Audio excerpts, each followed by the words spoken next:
The FBI's counterintelligence battles are fought secretly every single day. We're sitting here, it's a beautiful fall day outside of D.C., while Russia is seeing major losses in Ukraine and retaliating there. Are you in any way concerned that Russia could try something here in the U.S.? I'm very concerned. They're a pretty aggressive intelligence service. Even a lot of countries don't do a lot out of their embassies. Russia is pretty aggressive from working out of their own embassy, where they know that the FBI is watching and keeping an eye on it. They're pretty brazen when it comes to moving around and doing things here in the United States.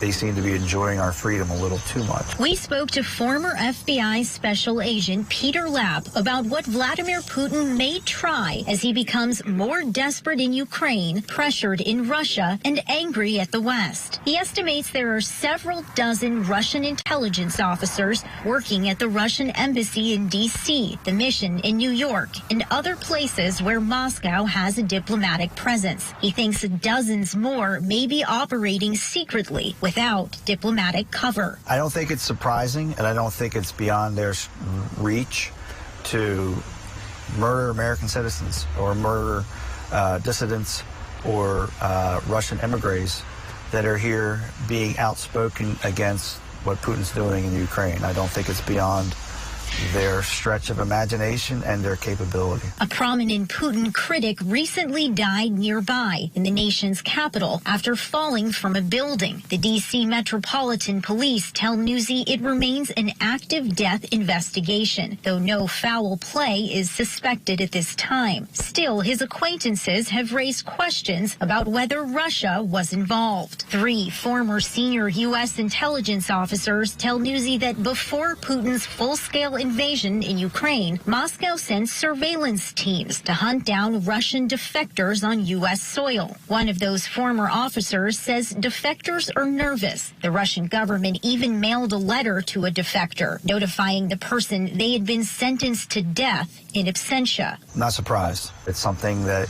certainly would scare and intimidate even a hardened individual like a former Russian intelligence officer. He tells Newsy Russia has likely increased their monitoring of potential defectors and stepped up efforts to locate defectors. A growing list of gas and oil executives, including ones from a Russian oil giant that disapproved of the war in Ukraine, have died suspiciously since the war began, with reports of them falling out of windows or in bloody murder-suicides with their families. It sends a message to its current workforce. Don't defect, we'll come after you. We'll find you. The war may benefit U.S. intelligence. The FBI hopes disgruntled Russian intelligence officers may consider defecting. Their insights could provide a better understanding of Russia's calculations and capabilities. And the FBI's search for defectors literally reached visitors to Russia's embassy in Washington. When the cell phone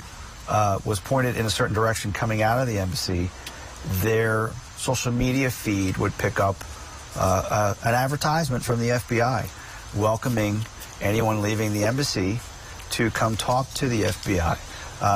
When there was a phone on the other side of the street, not coming out of the Russian embassy, that social media feed wouldn't get that from the FBI. But the FBI is also seeing the reverse. Americans trying to help Russia. A former NSA employee in Colorado allegedly tried to sell classified information to Russia in August and September. Around the same time, a Maryland couple, including an Army major, allegedly tried to share confidential health information about government and military patients for Moscow's exploitation. I am very concerned that there's other Americans out there that have access, that work within our government, work within our military, who are sympathetic to Russia and therefore potentially likely to see that they want to help in some way the Russian government.